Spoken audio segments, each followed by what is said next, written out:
نحمدہ و نصلی علی رسولہ الکریم۔ عزیزان محترم، میں Muhammad Aslam Dodi, chairman liberal party Pakistan, آپ سے مخاطب ہوں اور آپ دیکھ رہے ہیں liberal party Pakistan YouTube channel. عزیزان محترم، آپ کو پتہ ہے کہ اس چینل کے توسط سے آپ کے سامنے لبرل پارٹی پاکستان کا منشور بیان کیا جاتا ہے، اور میں اس مقصد کے لیے آپ کے سامنے وقتاً فوقتاً اپنے خیالات کا اظہار کرتا رہتا ہوں۔ آج جس موضوع پر میں آپ کے سامنے بولوں گا اس کا عنوان ہے بھارت اقلیتوں کے لیے دنیا کا خطرناک ترین ملک۔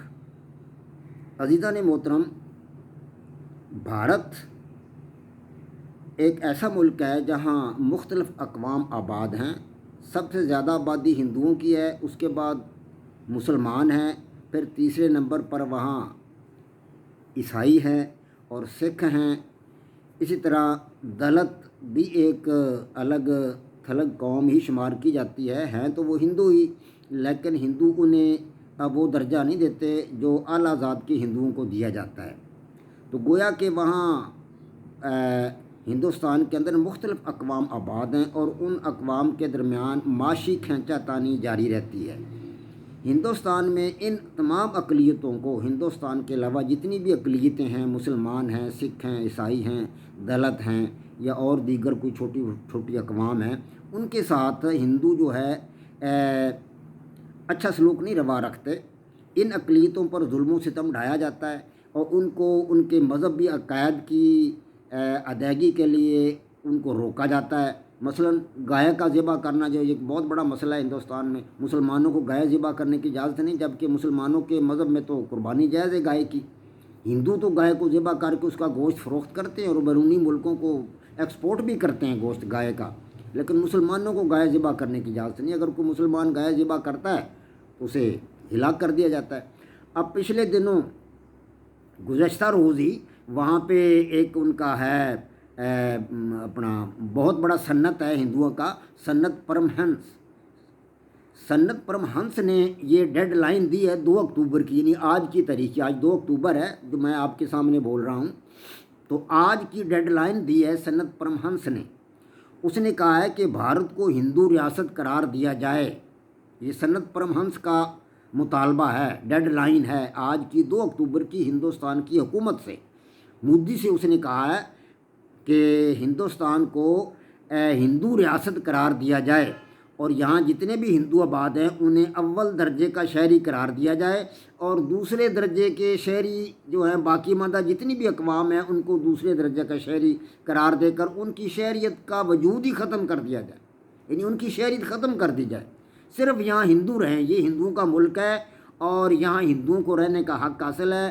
مسلمانوں کو، سکھوں کو، اس کے علاوہ عیسائیوں کو، خاص طور پر یہ 3 جو مذہب ہیں، وہ کہتا ہے کہ ان کو یہاں رہنے کی اجازت ہی نہیں ہونی چاہیے۔ دلتوں کو بھی وہ یہاں رہنے کی اجازت نہیں دیتا کیونکہ ان کو وہ بالکل نیچ ذات کے ہندو سمجھتے ہیں۔ ہندوؤں کے اندر یہ 4 گروہ ہیں، فرقے ہیں، ان کے اندر یہ دھڑے بنے ہوئے ہیں، فرقے تو نہیں ہیں، یہ دھڑے ہیں 4۔ یہ ایک سب سے بہترین طبقہ برہمن کا ہے، پھر اس کے بعد کھچتری ہے، پھر ویش ہے، اور پھر ویش کے بعد یہ شودر یا دلت آتے ہیں۔ تو ان 4 میں سے باقی 3 جو ہیں ان کو تو اچھا مقام دیا جاتا ہے، وہ کہتے ہیں جی کہ یہ تو ہندو ہیں، اور باقی جو دلت ہیں ان کو وہ ہندو شمار نہیں کرتے اور کہتے ہیں بھی ان کو بھی ختم کرو۔ ہندوستان میں صرف ہندوؤں کا وجود ہو اور باقی لوگ جو ہیں ان کو نیچ درجے کا شہری وہ سمجھتے ہیں، ان کہتے ہیں کہ ان کی شہریت کو بالکل ہی ختم کر دیا جائے۔ لگتا یوں ہے کہ یہ اس قسم کا مطلب ہے پروگرام بنایا جا رہا ہے ہندوستان میں، مودی بنا رہا ہے اس قسم کا پروگرام کہ اب وہاں مذہب جو ہے اس کی انتہا پسندی کو عروج پر لایا جائے گا۔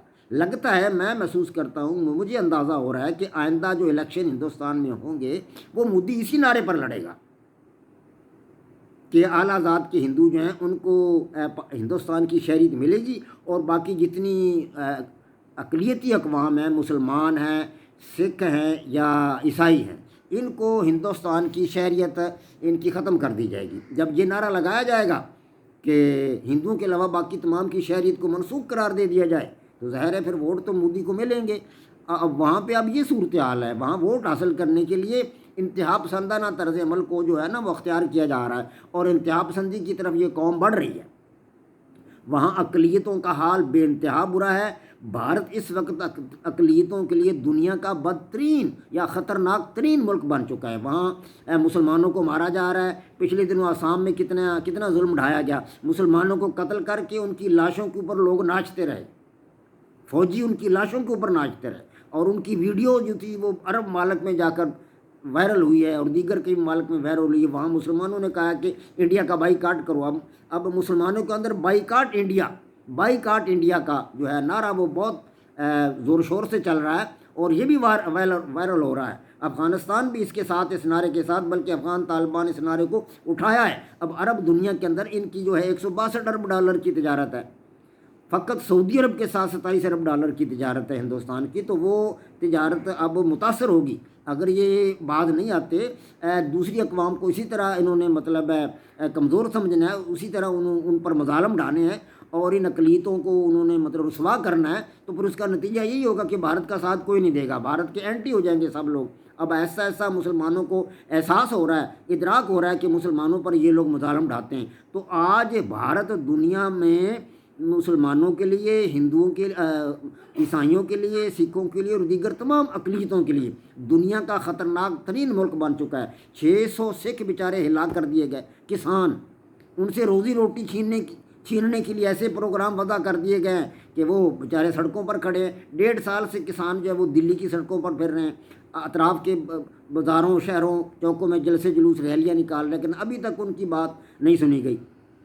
اور 600 سکھوں کو، ان میں سے اکا دکا سکھوں کو وہاں سے نکال کر اغوا کر کے قتل بھی کر دیا گیا۔ 600 سکھ قتل ہو چکے ہیں، اور مسلمان تو لاکھوں کی تعداد میں وہاں مار دیے گئے، شہید کر دیے گئے بیچارے۔ اذان دینے والے، نماز پڑھنے والے اور روزہ رکھنے والے نیک لوگ جو نیکی کرتے ہیں، خدا کے ہاں جھکتے ہیں، ان کو مار دیا جاتا ہے۔ گائے ذبح کرنے والا، یہ کام تو بہت ہی زیادہ وہاں پہ مطلب عام ہے۔ کوئی بھی ہندو اٹھ کر کسی مسلمان کو مار دے اور یہ کہہ دیجیے کہ اس نے تو گائے ذبح کی تھی، اس کو کوئی پوچھتا ہی نہیں ہندو کو۔ تو گویا کہ آج ہندوستان اقلیتوں کے لیے دنیا کا بدترین ملک بن چکا ہے۔ اللہ تبارک و تعالیٰ فضل و کرم کرے اور ہندوؤں کو سمجھ بوجھ دے، اور وہاں کے مسلمانوں کے مسائل اللہ تبارک و تعالیٰ حل کرے۔ وما علینا الا البلاغ۔ پاک فوج زندہ باد، پاکستان پائندہ باد۔